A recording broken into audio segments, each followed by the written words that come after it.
Hey everybody, thanks for listening to the El Toro's podcast, exclusively now on Anchor.fm. If you haven't heard about Anchor, it's the easiest way to make a podcast. Here, let me explain. It's free. There's creation tools that allow you to record and edit your podcast right from your phone or computer. Anchor will distribute your podcast for you so it can be heard on things like Spotify, Apple Podcasts, and many more. You can also make money from your podcast, which is always a plus, with no minimum listenership. And it's everything you need to make a podcast right at your fingertips and in one place. I can't believe it took me this long to switch over to Anchor.fm, but I couldn't be happier now. So, get yourself started and download the free Anchor app now, or go to Anchor.fm to get started.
Citizens of the Capitol, rejoice, for it is another edition of the Capitol Wrestling Podcast.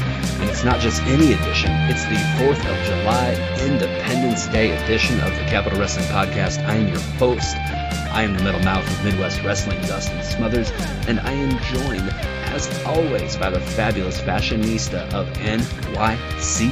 I'm talking about Darnell Mitchell. Darnell, happy 4th. Happy 4th. How are you? You know, I'm off this week. I'm been lighting off fireworks, going to the pool, hanging with my kid. I'm actually getting tan this summer, which is a brand new experience for me. I don't know how that happens. I don't know how you go from burning your whole life to tanning all of a sudden, but I'm not quite as pasty pale as you remember me. I mean, maybe it's just you've burned off all this skin possible. And this is the underlayer. This is the first step before skin cancer, is what you're telling me. Yep. Well, happy fucking Independence Day. Darnell, we've got an interesting show for you, for our listeners this week. I shouldn't say for you, but it is an interesting show for you. We've, we usually try to have a guest on the podcast every week, but being that it's the 4th of July holiday, everybody's kind of getting their shit in, seeing family, traveling. We didn't have anybody lined up this week, and instead of just phoning it in or not having an interview, I made the decision that we were going to interview you on this week's show. How do you feel about that? I'm fine. I'm not that interesting. But this will be actually the third interview, I guess, I've had in a week, now that I'm thinking about it. I did Felicia's show. How did that? I watched Did you watch it? Well, I didn't have like a whole hour, but I kind of skimmed through it. And on YouTube, you can fast forward until you see, you can kind of see what you're skimming through. And so I tried to hit all the points where you were the focus and you were talking, and I learned a lot about you. Yeah, it's very interesting because even like being on that show beforehand, like I had never met Felicia. I someone I've talked to a lot on the internet, but she was like, what do you not feel comfortable talking about? I told her there was one thing I didn't want to talk about. Everything else I'll talk about. It's not an issue. But it's kind of weird how I feel more comfortable discussing some of that stuff to basically total strangers.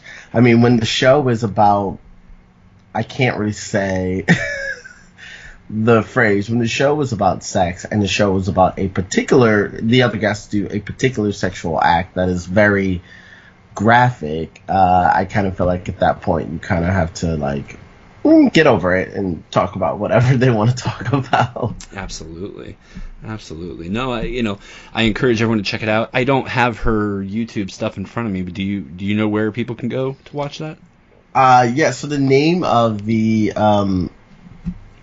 show is called The Screw. Naturally, it's her and A-Love or Aaron. It is on the Much Obliged TV. You can actually get it on iTunes, and you can go to Much Obliged TV on YouTube and see the show there. It's about an hour long. It's very graphic. It's very unusual because not unusual, but if you have any issues with like drinking or anything, because we are not sober and we're clearly drinking during it, and they're clearly smoking, and they are not smoking tobacco during the entire set. So be prepared. It's a little bit more. I thought it was really, really cute. It was really interesting. So what you're saying is if we're rated R, this thing was rated XXX then? Yes, absolutely. Okay, that's fair. I feel like most of our listeners know a little bit enough about us to know that imbibing fluids and perhaps inhaling plants is not necessarily out of the norm for us, so I think they should be okay. But I guess, yes, the warning is out there. If you are sensitive to those issues, you may not want to check this one out. What other interviews have you done, though? I know you were, weren't you talking about being on, was Married Marks? Were you on with them recently? I forgot. I was with them 2 weeks ago, the Married Marks podcast, for their Pride Month. And then today at 5 p.m., we just debuted the first episode of Capital Wrestling Claptrap. Okay. It's actually, it was so much fun, like ridiculous amount of fun. And Harry, I really, really do want to have on the podcast.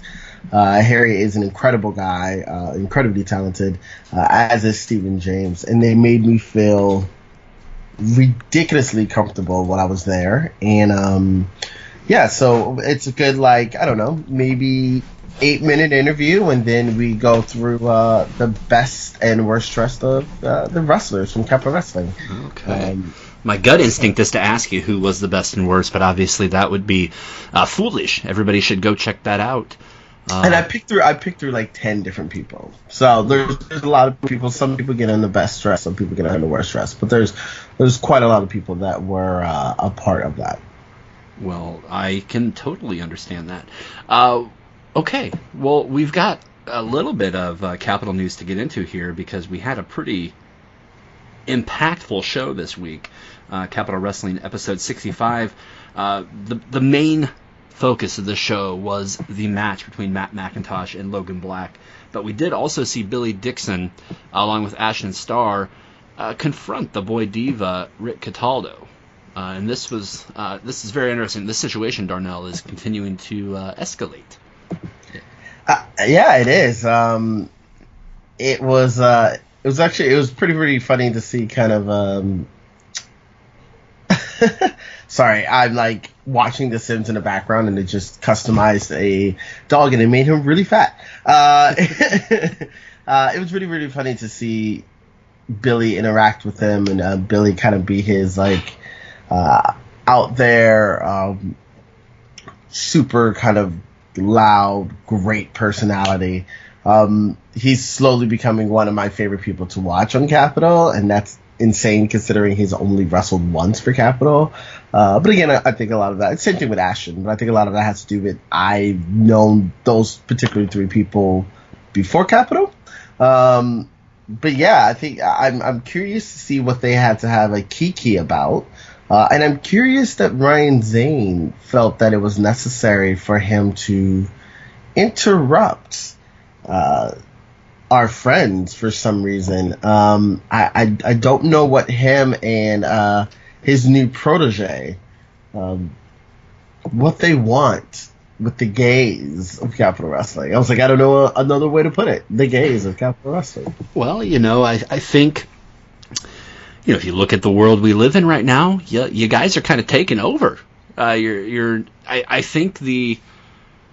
just think they're probably not wanting to get left in the dust on this, and I think they realize the star power and the awesomeness. You look at people, in the community that are part of professional wrestling, like Effie and Sonny Kiss. Like, they're some of the most talented, incredibly creative individuals. And so, they're probably just those type of kids that like to jump on the bandwagon. And right now, in pro wrestling, the spotlight's kind of on that. Yeah, I guess. And as Rick sort of shooed the cameraman away, again, he clearly wanted to have a Kiki with Ashton and Billy. And I'm curious to see where that brings us come next Saturday, when Eddie McQueen makes his return, actually, because Eddie McQueen was on the first Capital Wrestling show, when he makes his return to the Capitol. So, it's gonna be a hot show. We're talking Torneo de Nada. We'll have a tournament for the number one contendership for Juanita, the Sapphire Championship, the television championship, and we'll see a lot of other matches. We're going to get to that later, but it did bring up a point that I want to jump in really quick here. I found something out this week that I wish I would have known. Well, I guess it really would have done me no good unless they were going to open up a Sapphire here in Iowa. I didn't realize that there were perks that I could have got. I tweeted at Sapphire this week that a certain featured dancer looked nice. Maybe she'd like to listen to the Capital Wrestling podcast, just being goofy and all this. And they DM me and they're like, "Hey, if you want to meet her, let us know." I'm just like, what the fuck? I am in Iowa and I've got perks that I didn't know about. We're actually going to behind the scenes. I was invited, and I'm pretty sure I'm going to go. I think I should be able to go to Matthew's birthday party, which is going to be held at surprise Sapphire. So that should be really, really interesting because I haven't been to Sapphire in quite some time. I've been there before. But yeah, you get free entry. I think it's usually like $20 or something to enter, and then your first drink is free, which is great. Well, I don't remember the prices of. Like, the thing is I've only been to a strip club once, and all of my sort of previous my experience with it has been a little bit more. What am I trying to say? It was my birthday. You can get grabby. You can get a little grabby based on. No. That's not what I'm saying. That's true. But I'm just saying that it was my birthday, so I didn't pay for anything. Gotcha. So I really don't know what the prices are for a drink. Like we had bottle service. I don't know what any of this stuff actually cost. So that's what I'm saying. It's going to be the first time I actually have to be like, oh wait, you want money from me? Well, I do believe it's a perfect segue, and the main reason I brought it up was that we did announce this week that if you go to Sapphire and mention Capital Wrestling, you get free cover and a free drink now. So that's, the perk is for everybody is kind of my segue there. I don't want anybody to think, well, this motherfucker in Iowa doesn't deserve this. I don't.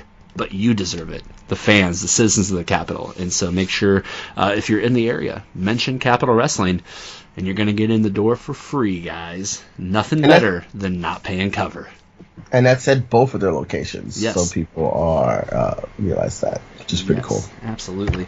Well, Darnell, you were there live, and seeing as how you were there live, I thought the match came across great on television. I really, really enjoy Matt McIntosh. The more and more I see of him, the more, and especially now that he's kind of turned a new leaf, so to speak, and he's.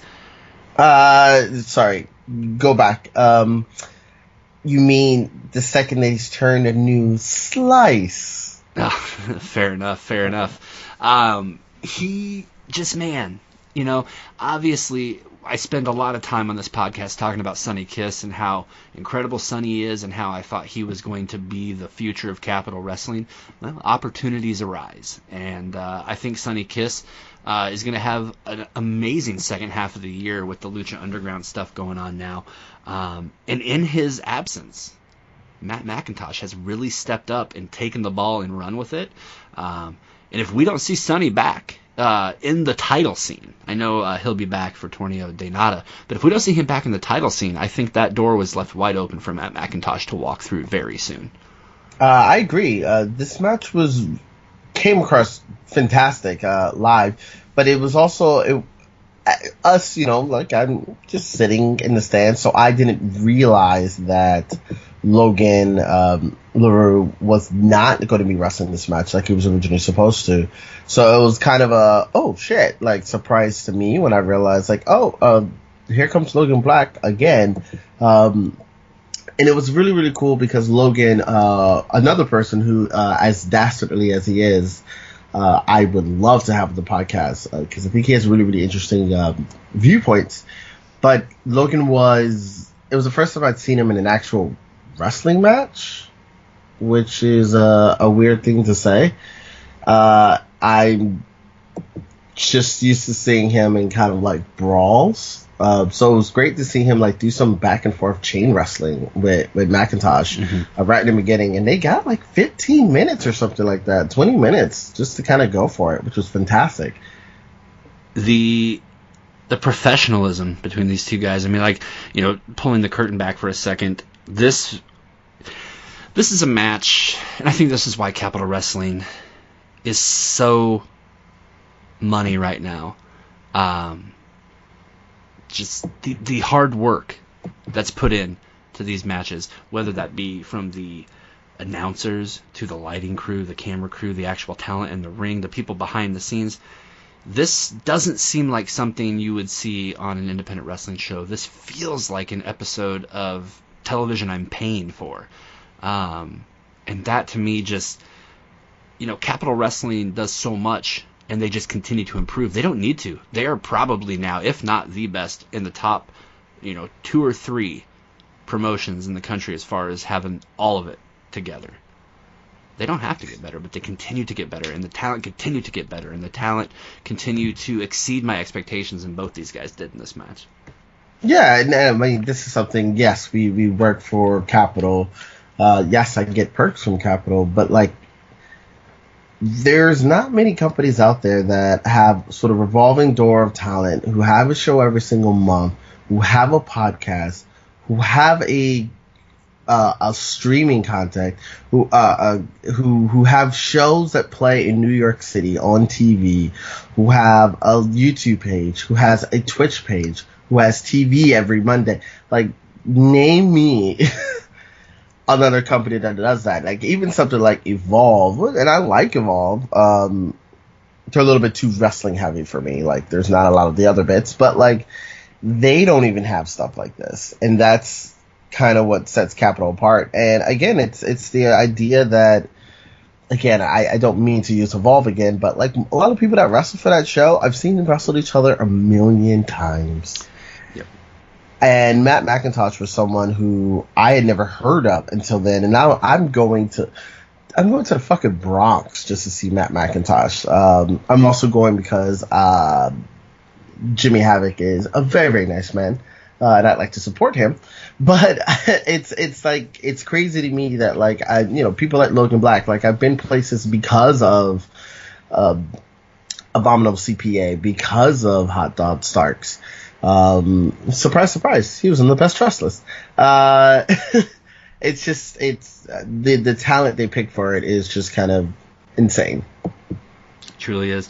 Darnell, the end of this match, the outcome, the winner was Matt McIntosh with what's the name of that move, that submission?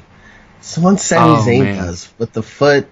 I can't think of it, but it's fantastic. Yeah. It's on the tip of my tongue right now. I know, it's so annoying. Yes. Now, he is the guy right now. And there's a certain bald bastard, I think, that should be looking over his shoulder real soon. Yeah, and of course, Chris Benoit came out and kind of helped beat up Matt McIntosh. The Koji Clutch. Thank you. Yes, the Koji Clutch. Beat up Matt McIntosh a little bit, which I'm not really happy about. So actually, I'd love to see in the future some 6-man action between Matt McIntosh and 2 of his own choices against Apostles of Chaos, Chris Benoit, Logan Black, and MV Young. I'd love to see that match. I think it will happen. That's one thing I always applaud Capital on, is their 6-mans. So I think that's just a given that's coming. Darnell, was there anything else on the show? Those were the 2 things that stood out to me. Was there anything else you wanted to talk about on this week's episode of Capital Television? No, just make sure you go to Twitch. Watch Capital Cap Trap. We have a lot of stuff actually on its way. I do know, kind of spoiler alert, that Candace, Marcus, and myself are planning something next week. We have some big news that should be happening for next month, but I can't obviously tell you people about it. But yeah, there's a lot of stuff coming out, so make sure that you are watching Capital TV. Make sure you are keeping everything up to date for yourself, because we've got some news for the summer. Because like Demi Lovato, we're going to keep it cool for the summer. Damn. Oh, you just brought back some 2015 flashbacks for me. I don't typically get excited about music videos anymore, but that damn music video, anytime I saw it, I stopped. That was the moment I realized Demi Lovato might be one of the most beautiful women in the world. I really think Demi is a gorgeous woman. Yeah, and she's bi, so she's on my team, so go Demi. I did hear that. Yeah, absolutely. The song is about bisexuality. Right, that's right. Hey, all I know is I watched the video and I'm just like, Demi. It's like she put me in a trance, that's for sure. Speaking of putting me in a trance, Jocelyn Kelly. I'm just kidding. Sapphire, what up? Darnell, what else has been going on this week in the Capitol? Anything going on that we need to alert the citizens about outside of what happened on the television show? Just we're day by day, hour by hour, step by step. We're hearing more by day. We're hearing more news about who is returning to Capitol for next week. Super excited. We have a special Capitol Wrestling sort of deal for 4th of July. Make sure you're on Pro Wrestling Tees. Use the code America for 20% off. So we're giving out some stuff to the people. From what I also know, this doesn't necessarily have to do with Capitol Wrestling, but Hot Dog Starks will apparently be meeting the hot dog eating champion. Nice. Here in New York, so that should be very, very, very, very, very interesting. But yeah, the countdown is on until next week. We got 40%. You can save up to 40% off on Groupon if you get your tickets yesterday. I don't know if it's still going to start for July 4th when this goes out. But yeah, we're just kind of like gearing up. Next week's going to be big. It's probably going to be one of the biggest shows. Absolutely, and I do know we were talking before the show, obviously, since we don't have a talent interview this week, we are going to try to do our best to have a double issue, if you will, next week. But you brought up the Nathan's hot dog eating contest, and I want to see Joey Chestnut versus Hot Dog Starks right now in a Capitol ring. Did you actually know his name was Joey Chestnut? Well, weird story about me. For the past 20 years or so, one of my biggest dreams has been to compete in the Nathan's hot dog eating contest. I know I don't stand a chance against Joey Chestnut. It's not really for an attempt to win. It's just more of a bucket list situation just to say I did it. But yeah, every year I do watch the hot dog eating contest. It's one of my can't misses. Yeah, I don't know. It's just when I was a kid, it fascinated me. And here I am at 34 still watching it. Hey, well, to each their own. I think food challenges is something I could do, though, like locally. I've always considered it. So, I mean, if anybody local is listening to this and you've got a food challenge you want me to take, I would gladly bring the Pro Wrestling Mothership cameras to the building and do any food challenge except the Buffalo Wild Wings challenge, because fuck that. You're not putting my picture on your TVs or on your walls of me with sauce all over my face looking like I just saw Jesus Christ risen from the dead in person. I'm talking about being sweaty. I mean, because that would be a sweaty moment. Yeah, I don't know. I'm not good at, like, I can eat. Trust me, I can eat. But contests and time limits, no thank you. I can eat a whole pizza in, like, maybe 7 minutes, but, like a large pizza, like a New York style pizza, I could devour food. Have you ever eaten so much that you wanted to throw up? Oh, I mean, like, at least twice a week. I think that I could probably do a lot of eating challenges, but the only time I've ever thrown up to the point, or ate to the point of wanting to throw up, was after Thanksgiving every year. For whatever reason, Thanksgiving does me in every single year. I'm not a big fan of any holiday, and Thanksgiving's one of my least, because it's a lot of foods that I don't really particularly care for. You say like mashed potatoes with chicken gravy and that fucking cranberry sauce and shit? Don't like gravy. I have a lot of white friends, so mashed potatoes aren't necessarily the food I am looking for from them, if I'm being completely honest. I'll probably mess with some mac and cheese. I usually cook something. That shit better be baked. Yeah, well, my friend, she is from Bolivia, so she can actually, like, cook that well. We also have a lot of vegan friends, and they cook, like, I don't know. I'm not a casserole eater. I like turkey, but, like, not, that's the only day I eat it. I like cranberry sauce. Have you ever had vegan turkey? No, I would never do that.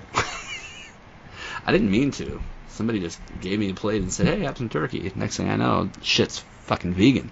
No, I watch it like I need to see the entire fucking bird in the oven to ensure that it is an actual turkey.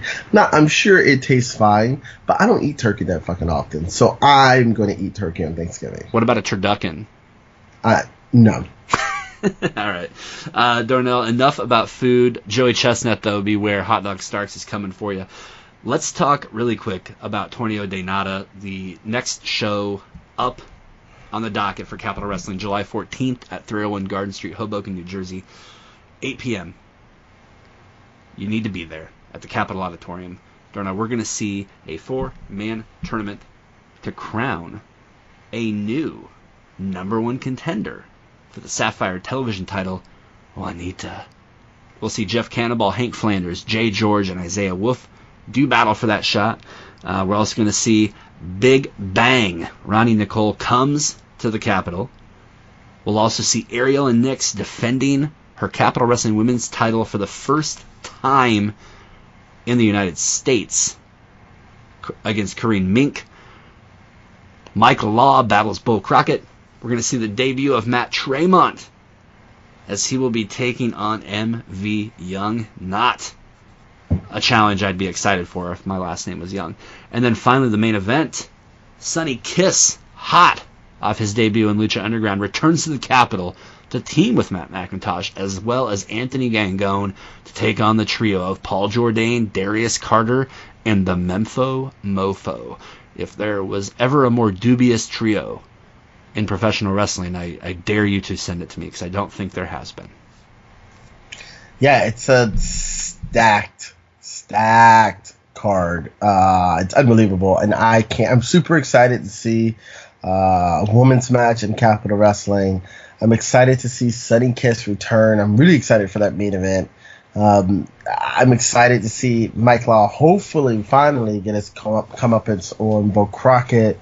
I'm really excited to see Envy Young in his first singles match ever at Capitol Wrestling. Wow. There's so much stuff happening, and the term "throwing him to the wolves" I think was meant for this. Then Matt Tremont is your first singles match in the Capitol. Not a fun night for MV Young. I'll call that right now. Yeah, it's it's gonna be this poor, and he's so cute. And his poor face. Yeah, that's not gonna be fun. Welcome to New York, Mike. Sorry, kayfabe. MV, welcome to New York. Yeah, man, it's gonna be crazy, and I'm so excited. I'm so excited to be there. And I'm so excited for you to finally to be able to kind of enjoy the awesomeness on Capitol TV the following week. So, yay. Yeah. All right. Well, this is usually the part of the show where I, or you, or whoever's hosting, throws it to our interview. But we don't need to do that because, as we mentioned at the top of the show, this week's interview is with Darnell Mitchell, the fabulous fashionista of Capitol Wrestling. Darnell, how you doing? I'm all right. Do you actually have questions for me, or are you gonna? I'm just curious. No, I mean, I'm literally gonna treat you like anybody else I'm interviewing on the Pro Wrestling Mothership or the Capitol Podcast or the Wrestling Revolver Podcast. This is just gonna be a really laid back interview. We're just gonna talk, and I'm gonna not talk about myself. I'm gonna talk about you. Okay, I always like that. Yeah, this is all about you for the next 30 minutes or so here, Darnell. Darnell, our listeners obviously very familiar with you, but what they may not know, and maybe we addressed this way back when, but let's dive a little deeper into how professional wrestling became a part of your life. Yeah, it's something actually really enough brought up at the Capitol Claptrap slightly. It was I started watching in 1996 because my stepfather, I think he was my mom's boyfriend at the time, and then they got married later, but he invited my brother and I, well, not invited, he said, "You're going," to his friend's house, and they were watching the 1996 Royal Rumble. I don't remember much from it, but I do remember seeing The Undertaker and being kind of enthralled by the character. And then the next memory of wrestling I have is WrestleMania, which I remember like where we were and everything. That was WrestleMania 1996. I had never seen Shawn Michaels, but I knew he was like a big deal because he was in the main event, and I'm 10 at this time. That actual show was kind of interesting because it sort of put a lot of things of what I liked in wrestling in perspective. It was the first show. Ultimate Warrior returned at WrestleMania and wrestled Triple H in a squash match. And Triple H was accompanied to the ring by, do you know? Sable. So it was the beginning of my love for Sable and love for like sassy woman at ringside, and the beginning of my hatred for Ultimate Warrior, because that's the only Ultimate Warrior match still to this day I've ever seen. Yeah, I can see that. What you gotta think about it, like me as a kid, I didn't have any access to see previous stuff, so all I know about this guy that people were really popular was that he's colorful and he's not really doing anything. It was also my the beginning of my complicated relationship with wrestling in terms of sexuality. I came out when I was 14. I knew I was gay beforehand, so well before I was 10. But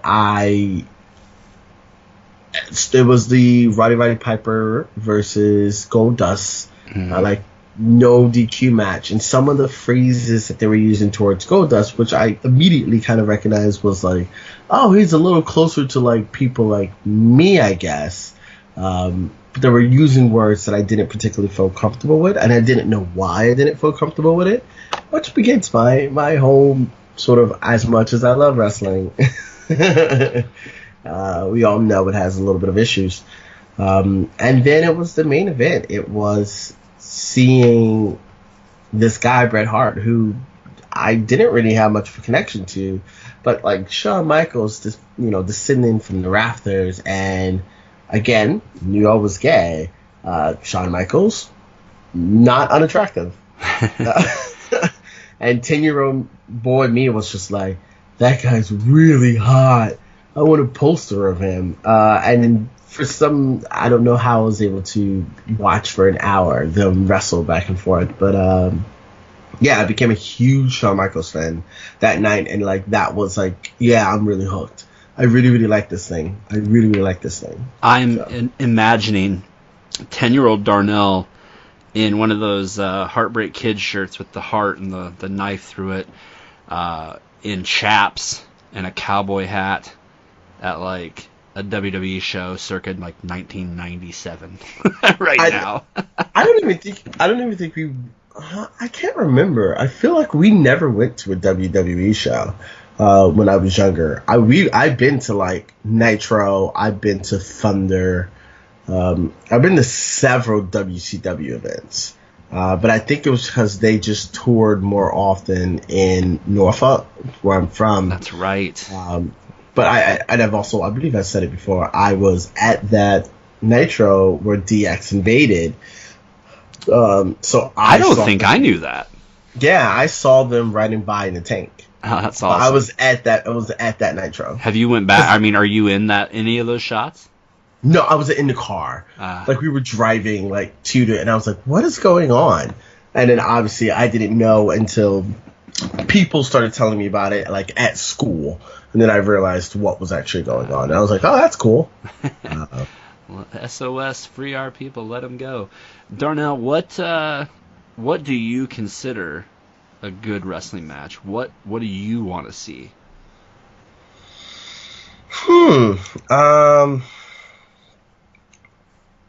That honestly really depends.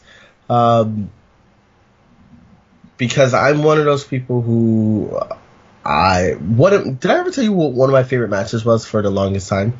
It's one of my favorite wrestlers of all time, and I use this term because my thought process has obviously changed, was Chris Benoit. And I know. But he has, and one of my other top 5 favorite wrestlers of all time is William Regal. And at the Brian Pillman Memorial Show, and I don't remember what year it was. 97, it probably would have been. No, 97. But I think they made it, I think it was like an annual thing. So I think they did a couple of shows, but I'm not 100% sure, honestly. But it was William Regal against Benoit. The crowd wasn't into it until like maybe 10 minutes into it, 15 minutes into it, because there was a lot of chain wrestling. And for me to watch that match go from 0 to 100 and watch the crowd slowly get into it, like, one of the reasons why I love chain wrestling. I like love technical wrestling. I love working a particular arm, and sort of building up to a crescendo. And I think that's a word. Crescendo. I think you got to put the sh in there. And ending it like that. But at the same time, I also love a match like, for example, Sasha and Bayley at Brooklyn is one of my favorite matches. They don't do that much moves, like that many moves or anything, but like the thing about it is that I had been watching these characters for years, so the build up to it was fantastic, and the story and the character work is great. I think there are a lot of wrestlers. Sorry, let me rephrase this. I think they're great wrestlers, obviously, but I think there's a select few who really understand the idea of wrestling as your wrestler, like as your character. Kevin Owens comes to mind. A Darius Carter comes to mind as well in there. He does, actually. I was thinking in my head of Darius as an example. But like Darius wrestles like his character, like he's very methodic and all that stuff. And Sasha in particular wrestles like Sasha should, and like her balls. Yeah, her sort of stomping the hand of Bayley, all of these callbacks of things. There's so much that I'm looking for. like I'm not usually a big fan of actually like gimmick matches. I love a good one-on-one match, and I also love a good triple threat. But yeah, I'm always gonna want a nice singles match over any ladder match over any other match. What is your favorite gimmick match? Like, you know, gun to your head, forced to watch a gimmick match. What would you pick? Oh, probably a TLC match. Okay, yeah, fair. That's fair. Yeah, because there's a lot of good. There's some good ones that you can pick through there. You talked about character and you know, the motivations of the character, wrestling like the character. I think that's something that Capital Wrestling does really well.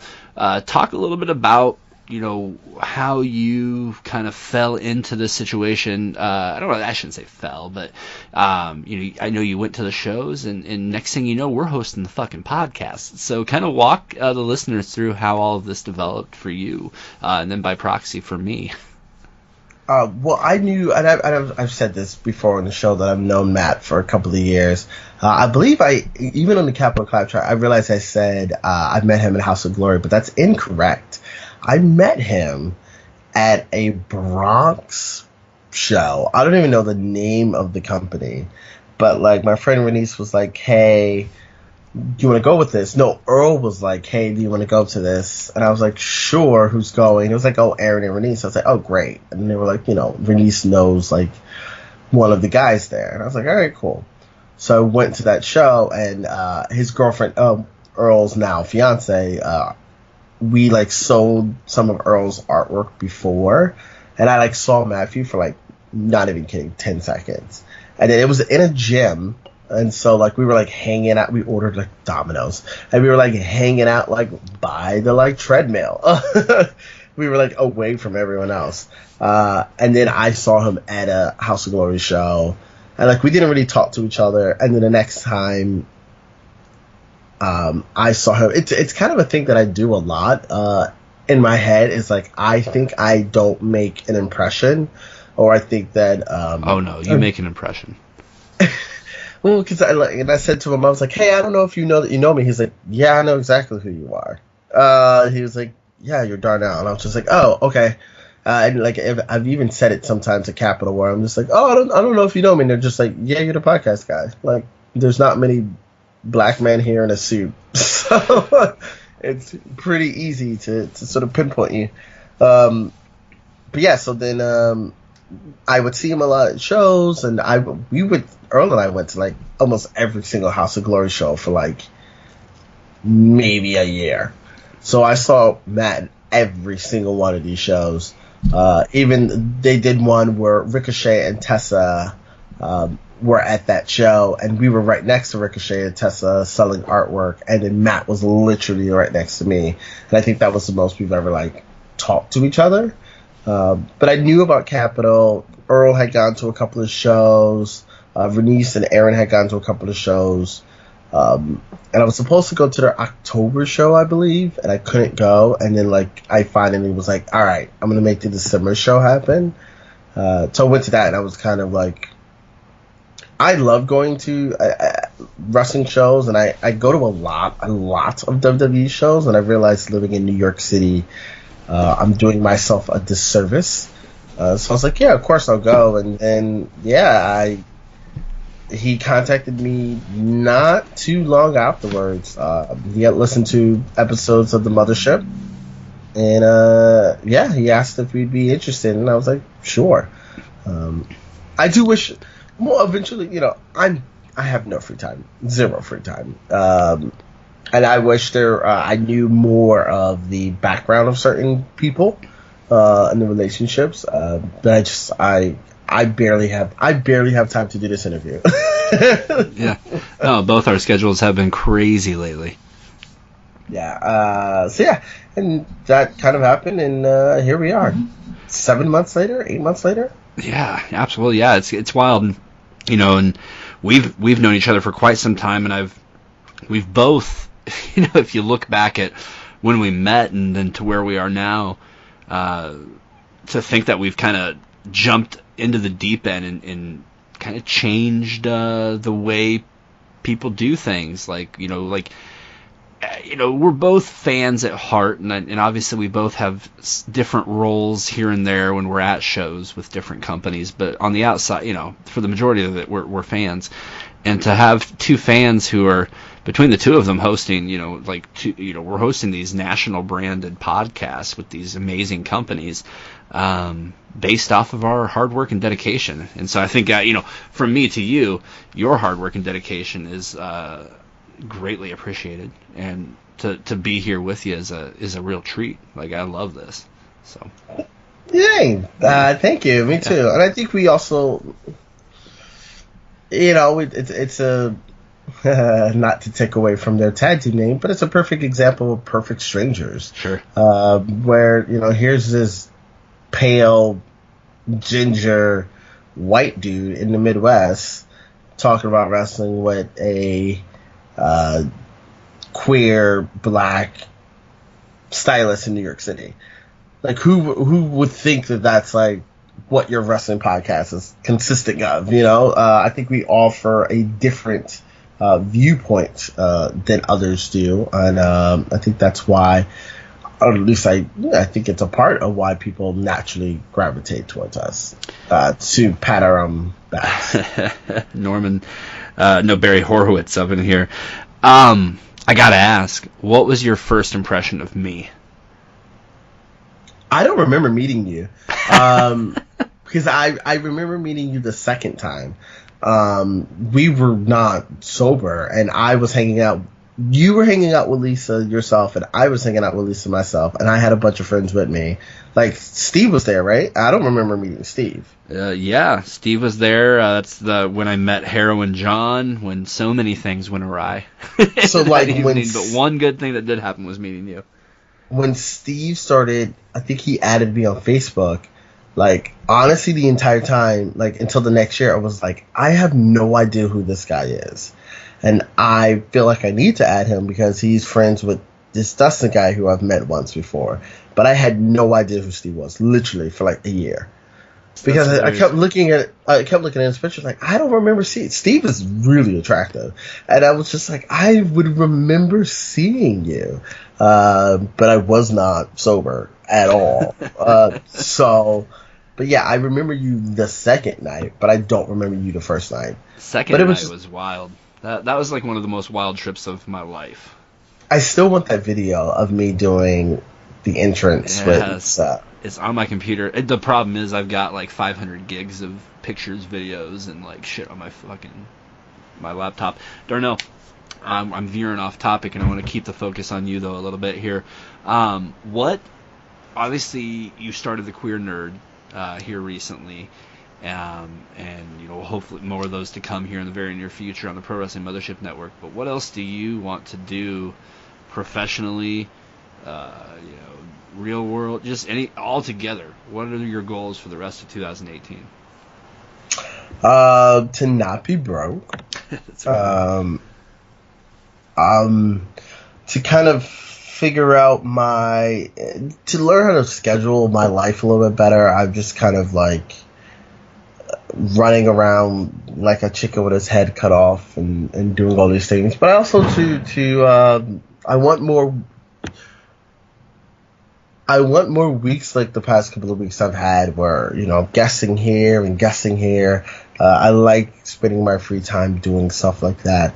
And hopefully, with doing Capital Claptrap, I've kind of said this more or less to Matthew and Marcus. They listen to this podcast, so they're going to hear it more. That, I want to be more involved with Capital.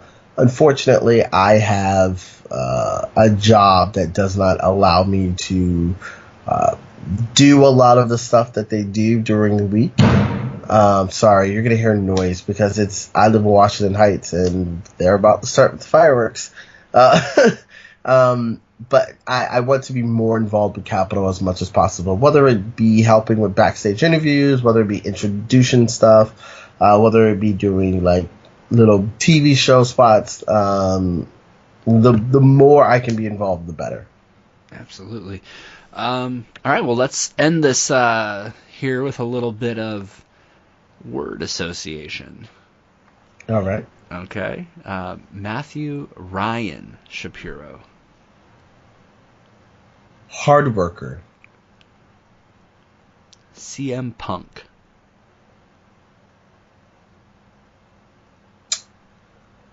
Ooh.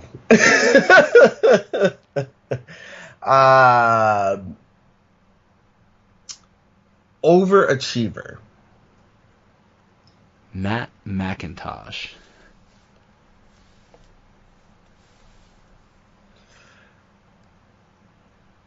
Talented.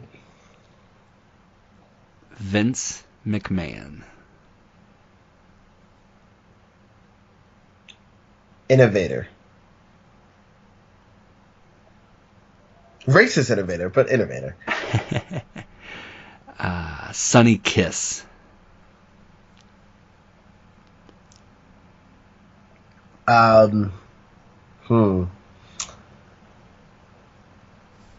Change.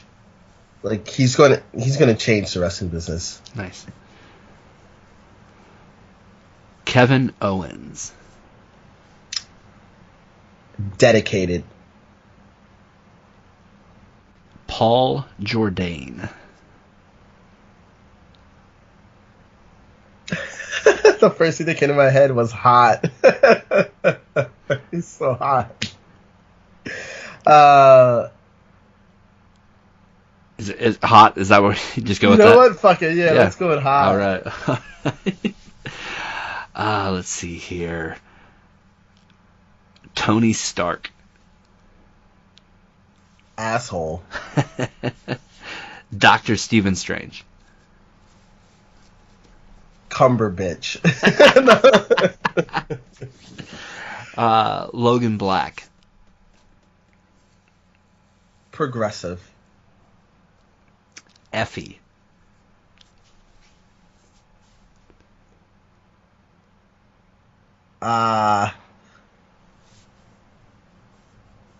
Confident. Kevin Wilder.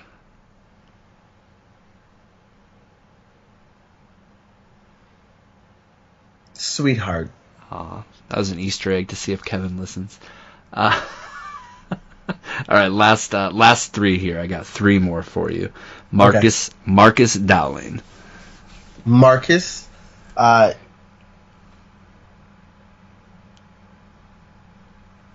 was gonna say that, but it would have sounded father. But I mean that in the way of I think he's the father and the guardian. Let's say guardian. He's the guardian of all of his kids here at Capital Wrestling. Shawn Michaels.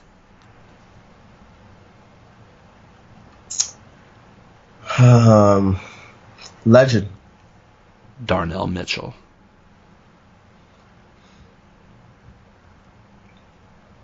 Petty.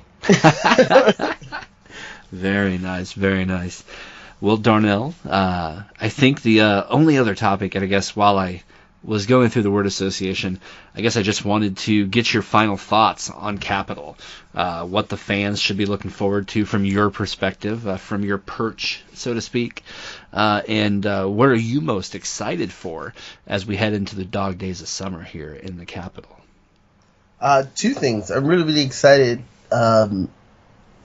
for the... I gave it... Who did I give an interview? Oh, when I did the Mary Marks podcast, one thing I said over and over and over, because it was to talk about, like, whether or not WWE does queer representation well, whether or not, like, New Japan Pro Wrestling does. And I was just like, well, you know what? The independents do it.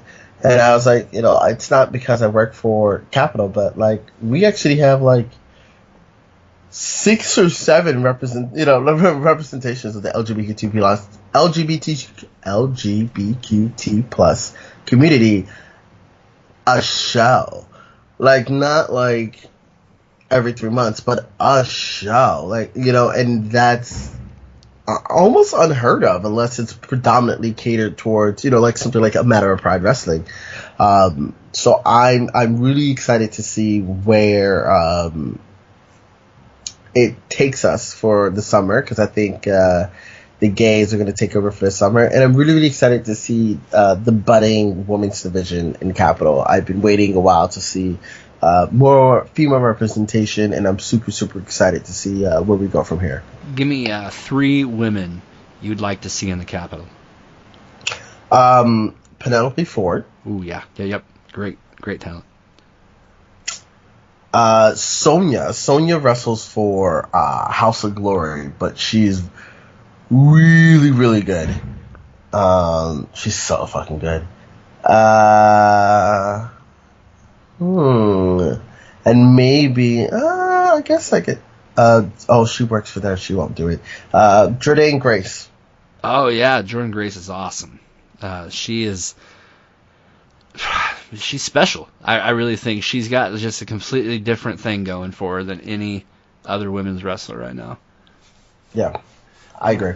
All right. Well, Darnell, this is usually the part where I do the social media, but we're going to go ahead and throw it back to the regular podcast. Hey, everybody. We're back. Darnell, great interview with yourself tonight. I know. It was fantastic. It was amazing. Like, I can't wait to hear more from this guy because he sounds adorable. I want to thank all the listeners and citizens of the Capitol for indulging us tonight. Like I said, it was 4th of July. A lot of things going on. Not a whole lot of time from either of us this week, but we wanted to make sure we gave you a show. We definitely promise to be back next week.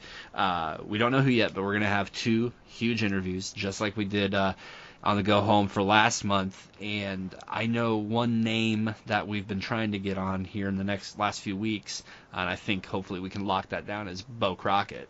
But if you have a request, I think that's something the citizens of the Capitol should take advantage of more often.